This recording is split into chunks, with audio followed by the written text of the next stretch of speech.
Ассалаумағалейкум достар, сіздермен қарасай. Бүгінгі видеода біз неге ютуберлер аз деген керей қойшыбек деген яғни ютубтағы қазақша контент. Бірақ бұл жерде андай али кейзет бірдеңе болмайтын сияқты, андай әншілер, продюсерлер, андай подкаст түсіретіндер сондайға қарай.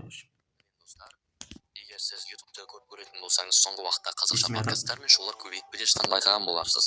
Дөп сөз, замандас және тағы да басқа түрлі подкасттар және шоулар. Мен осының қайдан шығып жатқанын, қайда баратынын өзімше шолып өтуді жөн көрдім. Бұл жерде қазақ ютуберлері ол міндетті түрде қазақ тілінде немесе қазақ идентикасын ұстанатын ютуб каналдар болу керек. Қазір қазақ тілді ютубты ашсаңыз, бәрі студиялық жобалар. Командасы, продюсері, жарығы, микрофоны дайын. Оған стендаптар, подкасттар, түрлі шоу бағдарламалар кіреді.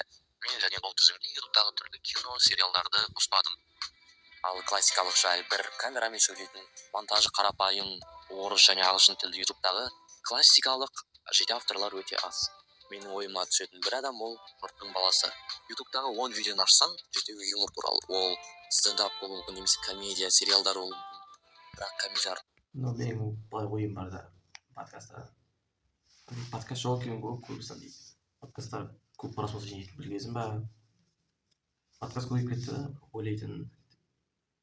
Жаман айтқан жоқпын, бірақ сол жағында қарау керек та. Осымыз пайда болмайды ғой мұндай адамдар. Талба камерасымен толып бүйтіп бір жерге келе қоймайды ғой. 20 жылдан кейін ютубқа келіп тұрмын деп. Осыдан 37-тегі 40-тағы адам ұтпайды ғой.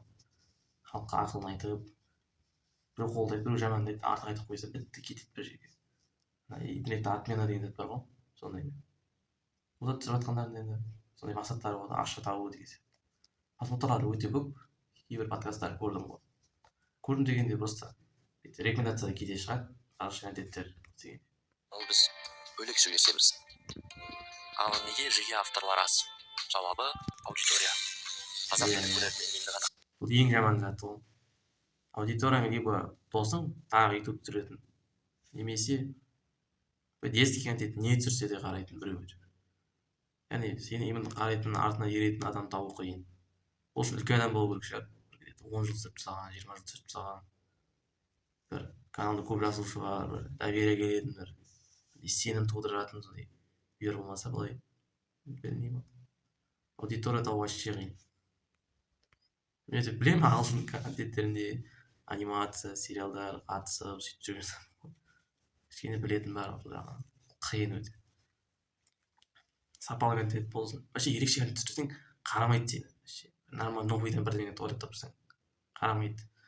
Күнде ұрлау керек біреуден. Қалыптасып жатыр. Ол көрерменді тәрбиелеп жатқан дәл осы подкасттар мен шоулар. Ол солардың ең үлкен көмектері. Тағы бір себеп YouTube контентін жасау қиынырақ. Instagram мен TikTokта 1-2 минуттық жеңіл видео түсіріп жүкей салуға болады. Оған да келіспеймін. Болады отырып өз ойын айтып тастау деп. Бүгінгі менің күнім, бүгінгі сенің күнің деген сияқты. Бұл жақта да өзінің қиындықтары бар, түсірмеген адам болғасын білмейсіңдер ғой. Мүмкін автор түсірген шығар. Бірақ мен көргенде ол жақта қиын. Ол жақта да негізінде творческий адамдар бар, андай шығармашыл. Текстер былай өтеді, былай шығады. Өзі былай шығады, камераға былай көрсетеді. Оның өзінде ата-аналар телефон сұрап түсіріп, просмотр жинап жүргендер бар. TikTokта, Instagram. Просто уақыттар аз просто. Адам максимум 1 минут 2 минут көреді ол жақта. YouTube'да ұзын видеолар. Бірақ YouTube'да да максимум көре алмайсың 5-6 минут. Қызым ешен созып берсең, рекламада итак аттап кетесің деген сияқты. YouTube'да реклама болса. Солай вообще. Ал YouTube'да ұзақ формат, монтаж, сценарий, әр видеоның өзін. Егер подкаст ойыту ғой, бірақ оны дайындықтыр, артқы фон жөндеу бірдеңе шектен. Бұлай өзіңмен өзің түсіретін нормальный канал болсаң, аптасына білмеймін, басында бір видео, соңғы жақтарында бір видео түсіруге болады ғой. Бірінші күн, 5-ші күн деп түсіруге болады. Бірақ сценарий мықты, өте сапалы, мысалы Нұрлан Қанаттың Ғаламтор деген видеолар істеп болсаң, интернет жай. Өте көп уақыт кетеді ғой, 2 аптада келеді шығар. Ондай видеолар. Бұл сапалы контентке жаңағы апта кету керек қой. Өзім ойым сондай. Ой идеясы болу керек. Сол себептер контенттің көбі TikTok пен Instagram'да. Ол жерде аудиторияда көбірек, блогерлерде көп. Оның бәрі бір-бірімен осылай байланысқан. Мен көп жылдық тәжірибесі бар кәсіби YouTube көрермені ретінде мына арнарды ұсынғым келеді. Жұрттың баласы. саясатты, Қазақстанда болып жатқан заттарды қарапайым тілмен түсіндіреді. Мен андай көрдім, бірақ саясат деген затқа негізінен жоламау керек. Яғни ақылды адам болсаң бір ақылды заттар үйретіп, мынаны істеуге болады деген сияқты заттар істеуге болатын еді, бірақ Қазақстанда неге былай деген. Негізі бір үлкен адамдар түсіретін зат қой. Солай ойлаймын енді. Көп просмотр шығар, бұл халықты андай жаман затқа тарту сияқты да көрінеді да, просто ұнамайды. Дөпсіз әртүрлі тақырыптағы терең подкасттар ол жерде. The Last of Us ойынына Қазақстанның тарихына дейінгі тақырыптар қозғалуы мүмкін. Айтөре Жолдасқалиның Шеберхана подкасты ол жерде қазақстанда жас режиссер сценаристердің кино жасалу жолындағы жаман емес, көріп кітапхан қазақша кітаптарды түсінікті және қызықты етіп баяндайды. Мен кітап оқып бастаған кезде, бірақ кітап сондай оқитын каналдар вообще көрмейді екен, орысша ағылшынша болсын. Сонда сразу скипаем деймін ба, өтіп кетеміз. Өтуге лайық аралар ол шай әңгіме, Шайтарманның КВНнің әзіл подкасттар. Бірақ каналда видео шықпағанына біраз уақыт болды. Кезең қазақстандық инди-рок музыкалық топ. Али заранее извиняюсь. Тыңдап көру керек. Музыкалық топ деп айтып тұр ма? Болады, тыңдаймыз. Айқап деген де бар. Бірақ көбінесе тиктокта бар, түсіреді контент. Музыкалық бірақ күшті. Обзорлар, әртүрлі скетчтер, бірақ каналда видео шықпағанына біраз уақыт болды. Және тура сондай Дәуіт Қабылбеков қазақ музыкасы туралы 2-ақ видеосы бар, видео шықпағанына көп болды. Қазақстанның YouTube енді ғана дамып келеді. Оған дәл қазір қосу жақсы мүмкіндік. Негізі бұрыннан бері дамып келеді, бірақ орта видео, мысалы, кейбіреулер бірден популярность болады, бәрі соны түсіреді да, сосын бәрі соны ұнатпай қалады да, көп түсірген соң түседі да, қайтадан көтереді, өсіп келеді да. Қазақ ютубында ондай еді. Мысалы, ютубқа ауыс Майнкрафттағы, мысалы, подкасттар, мынау жаман, мынау жақсы дейді. Сосын ұбт-ның видеолары, солар көп шығар, таусылмайтын контенттер. Қалған контенттер бізде вообще жоқ. Енді видео өте сапалы, күшті салған. Енді аптадан осындай видеолар күтеміз. Жалғастырса егер де сіздер оңбағымен қарасай, давай алыңыздар.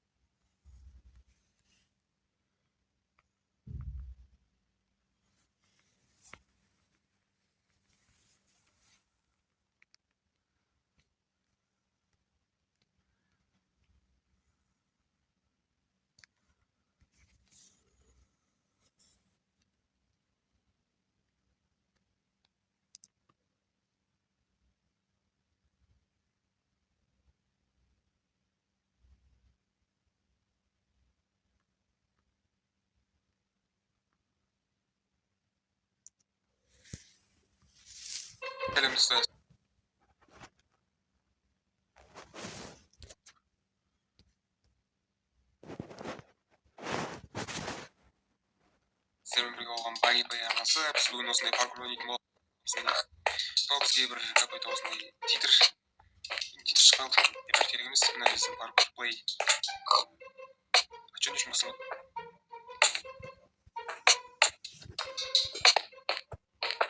Міне. Осындай паркур білмеймін әйтеуір.